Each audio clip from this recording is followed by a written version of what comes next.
सितंबर का पूरा महीना कन्या राशि यानी कि वर्गोस के लिए कैसा रहने वाला है, यही हम इस वीडियो में बात करेंगे। कन्या राशि बुध की राशि है। बुध जो है महीने की शुरुआत में ही ट्रांजिट करेंगे लगभग 4 सितंबर को। तो आपके लिए पूरा हफ्ता कैसा रहेगा, क्योंकि बुध और सूर्य का कंजंक्शन जो है ये बुध आदित्य योग बनाएगा। तो सबसे पहले आपका जो चार्ट है वो डिस्कस करेंगे और उसके बाद समझेंगे कि ये पूरा महीना क्या कुछ लेकर के आ रहा है। सबसे पहले महीने की शुरुआत में ही 1 सितंबर को जो आपका चार्ट बनता है, केतु शुक्र आपके लग्न में रहेंगे। उसके बाद सूर्य बुध का कंजंक्शन होगा 4 सितंबर को, यानी कि महीने की शुरुआत में 10th के जो लॉर्ड हैं, जो बुध हैं, वो महीने की शुरुआत में एकादश में रहेंगे। उसके बाद 4 सितंबर को चले जाएंगे 12th हाउस में और बुध सूर्य के साथ कंजंक्ट करेंगे। उसके बाद मंगल जो है वो 10th हाउस में रहने वाले हैं। गुरु जो है वो नवम भाव में रहेंगे। राहु आपके सप्तम में है। शनि जो है वो आपके अष्टम भाव में ट्रैवल करेंगे पूरे महीने। अब ये कुछ परिस्थितियां बनती हैं आप लोगों के लिए फॉर द मंथ ऑफ सितंबर। और सबसे पहले अगर हम बात करें आप लोगों के लिए कार्यक्षेत्र कैसे प्रभावित होगा, तो देखिए 10th के जो लॉर्ड हैं यानी कि बुध जो है वो महीने की शुरुआत में एकादश में रहेंगे, जहां से आपकी स्थिति जो है फ्रॉम द मंथ ऑफ अगस्त थोड़ी थोड़ी बेहतर हो रही थी। वहां पे बुध जो है एकादश भाव में आपके कम्युनिकेशन स्किल्स को बेहतर करेंगे और महीने की शुरुआत में काफी हद तक आपकी आपकी बातचीत से आपको कई सारे काम मिल सकते हैं। यानी कि वर्बली जिन लोगों का इस तरह का काम है, स्पीच का काम है, किसी ऑर्गेनाइजेशन में आप कहीं पे स्पीकर हैं, इस तरह के जो कार्य हैं वहां पे आपको लाभ होगा, लेकिन महीने की शुरुआत में होगा। बट व्हेन बुध जो है, जब ये बुध जो है वो ट्रांजिट कर जाएंगे 12th हाउस में, तो 12th हाउस में ये कंजंक्ट करेंगे सूर्य के साथ और ये बुधादित्य योग भी बनाएंगे। अब सूर्य क्योंकि ऑलरेडी 12th में है, तो ये अवधि जो रहेगी आपके कॉन्फिडेंस में कमी लेकर के आएगी। स्पेशली इस अवधि में आप देखेंगे काम काज के लिहाज से भी देखा जाए तो देखिए भाग दौड़ भी रहेगी, व्यस्तता भी रहेगी और इतनी जल्दी आपको आउटपुट मिलने में थोड़ी समस्या आएगी। इनिशियल फेज में यू विल सी कि जितना मेहनत आप कर रहे हैं, जितना कार्य क्षमता आपकी है उसके अनुसार आप कार्य करेंगे, लेकिन उसके अकॉर्डिंगली जो रिजल्ट्स हैं या जो आउटपुट है वो मिलने में थोड़ा समय लग सकता है। अब अगर मैं बात करूं क्योंकि सूर्य 12th हाउस में, बुध 12th हाउस में, इस अवधि में कामकाज को लेकर के लंबी दूरी की यात्राएं भी होंगी। उसके बाद 12th हाउस में जब ट्रैवल करेंगे 23 सितंबर को फिर से एक ट्रांजिट होगा बुध का और यहाँ से ये चले जाएंगे आपके लग्न में। और यहाँ से जब लग्न में ट्रैवल करेंगे तो जाहिर सी बात है आपके राशि स्वामी है, जब लग्न में आ जाएंगे तो यहाँ से परिस्थितियों में फिर सुधार आएगा।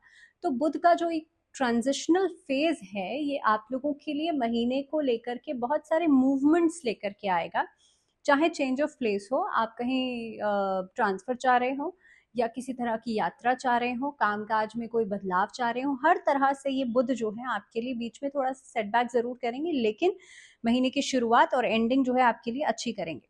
दूसरी बात, नौकरी को देखते हुए अगर मैं बात करूं तो वरिष्ठ अधिकारी जो है उनका सहयोग तो मिलेगा ही, क्योंकि छठे भाव के स्वामी शनि जो है छठे भाव में ही है, वक्री अवस्था में है, तो कहीं ना कहीं पे काम का दबाव रहेगा और मेहनत से पीछे हटने की कोशिश जो है वो आपकी हो सकती है, या आप के आसपास के जो लोग हैं वो इस तरीके की परिस्थिति पैदा कर सकते हैं। इसके अलावा अगर मैं सूर्य की पोजीशन देख रही हूँ तो द्वादश भाव में बैठकर शनि पर दृष्टि डाल रहे हैं महीने की शुरुआत में ही। कोशिश कीजिएगा आप ऐसे शब्द बोलने से बचें जो कि किसी के साथ भी वाद विवाद होने के चांसेस को बढ़ा देते हैं।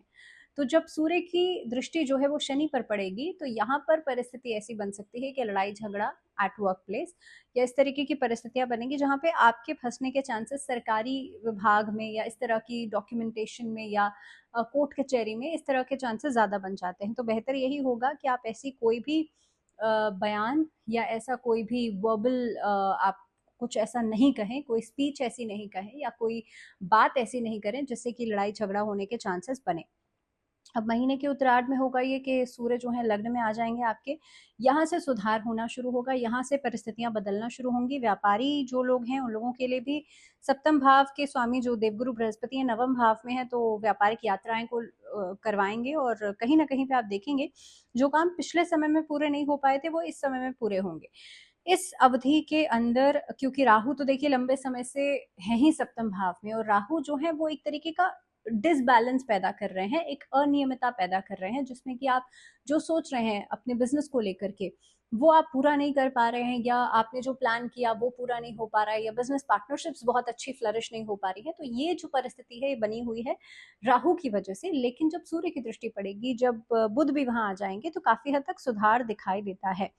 महीने की शुरुआत में शुक्र की दृष्टि भी रहेगी सप्तम भाव पर। व्यापार के लिहाज से देखा जाए तो यहाँ पर अनुकूलता दिखाई देती है। देखिए, जब एक प्लैनेट बहुत लंबे समय तक एक जगह पर है, जैसे कि हम राहु की बात कर रहे हैं, लेकिन बहुत सारे प्लैनेट्स ऐसे हैं, जैसे शुक्र का एक इम्पैक्ट पड़ेगा सप्तम भाव पर, फिर सूर्य का इम्पैक्ट पड़ेगा, बुध का इम्पैक्ट पड़ेगा, तो ये प्लैनेट्स जो हैं आपके लिए बेहतरी लेकर के आएंगे, बीच बीच में कई सारी अपॉर्चुनिटीज आपको देंगे।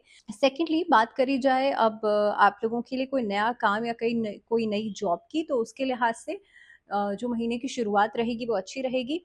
सेकेंड हाफ भी अच्छा रहेगा, लेकिन फर्स्ट हाफ में आपके लिए बेहतर स्थितियां बनती हैं। मंगल पूरे महीने आपके दशम भाव में रहेंगे, तो कार्य क्षेत्र को स्ट्रॉन्ग करेंगे आपके लिए।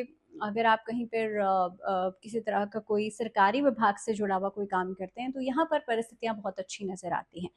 आर्थिक स्थिति की बात की जाए तो बुध जो है महीने की शुरुआत में एकादश में है, आमदनी को तो बढ़ाएंगे, लेकिन जैसे ही द्वादश में जाएंगे, और खास तौर पे उन पर शनि ग्रह की वक्री दृष्टि भी दिखाई देती है, तो कहीं ना कहीं पे आपके खर्चों को भी बढ़ाएंगे।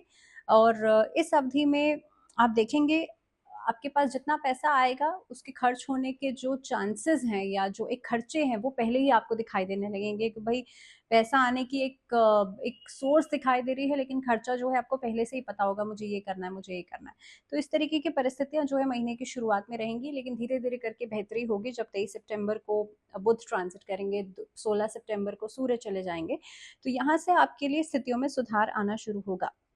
इस अवधि में अगर आप लोग शेयर मार्केट में इन्वेस्ट कर रहे हैं, तो थोड़ा सा सोच समझ के कीजिएगा। स्वास्थ्य के नज़रिए से अगर मैं बात करूं, तो इस महीने में स्वास्थ्य आपका ठीक रहने वाला है।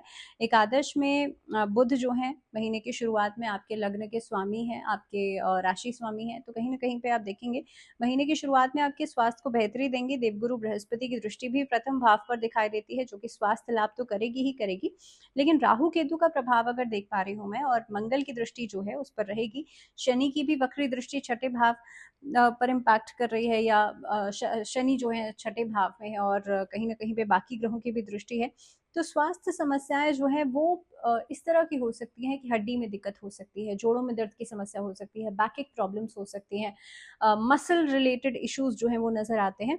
और इस अवधि में जो छोटे बच्चे हैं या जो बच्चे टीनेज से कम हैं, उन लोगों के लिए खान पीन में अनियमितता की वजह से, या खान पीन में आप लोग बहुत ज़्यादा वो हेल्दी डाइट नहीं ले रहे हैं, तो उसकी वजह से नरिशमेंट में कमी आ सकती है। स्टमक रिलेटेड प्रॉब्लम्स परेशान कर सकती हैं, या फिर डिहाइड्रेशन की समस्या परेशान कर सकती है। तो इस अवधि में पहली बात तो जो बच्चे हैं घर में, उनको ज़रूरी है कि आप लोग किसी भी तरीके के डिहाइड्रेशन से बचाएं। इस अवधि में खान पीन में ज़रूर लापरवाही ना करें। दूसरी बात, मानसिक तनाव लेने से कम रखिएगा, और मानसिक तनाव लेने से बचेगा, बिकॉज एनी हाउ किसी भी तरीके की कोई भी सर्कमस्टांसेस होते हैं, मानसिक तनाव आपकी परिस्थिति को और ज़्यादा बिगाड़ देगा। रिलेशनशिप्स की बात कर लेते हैं, तो सबसे पहले अगर मैं लव रिलेशनशिप की बात करूं, तो इस अवधि में मंगल की दृष्टि पंचम भाव पर बनी रहेगी।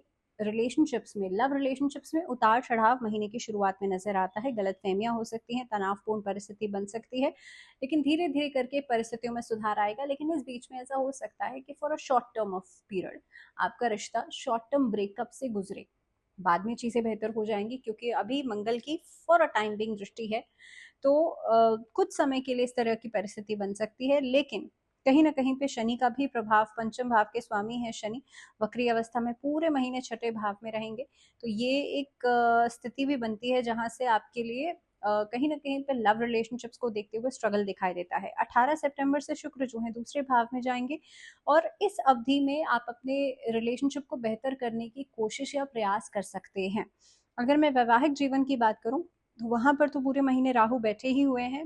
महीने की शुरुआत में शुक्र की दृष्टि पड़ रही है सप्तम भाव पर, जहां पे आपके रिलेशनशिप के बीच में रोमांटिक चीजें बढ़ेंगी। आप अपने पार्टनर को खुश करने की कोशिश कर सकते हैं, अपनी फीलिंग्स एक्सप्रेस कर सकते हैं, इस तरह की परिस्थितियां बनेंगी। लेकिन जब शुक्र निकल जाएंगे यहाँ से, और उसके बाद जब सूर्य आ जाएंगे, तो सूर्य का प्रभाव भी पड़ेगा, जहाँ पे ईगोइस्टिक इश्यूज बढ़ेंगे। लेकिन जब बुध की जो एक फेज है या बुध का जब दृष्टि पड़ेगी तो उस समय पर एक जो कम्युनिकेशन है वो बेहतर हो जाएगा। तो कुल मिलाकर के अगर मैं वैवाहिक जीवन की बात करूं तो थोड़ा सा ये अप्स एंड डाउन्स लेकर के आएगा ये महीना। इस पूरे महीने में कोशिश कीजिएगा आप लोग सबसे इम्पोर्टेंट है नारायण कवच का पाठ जरूर करें।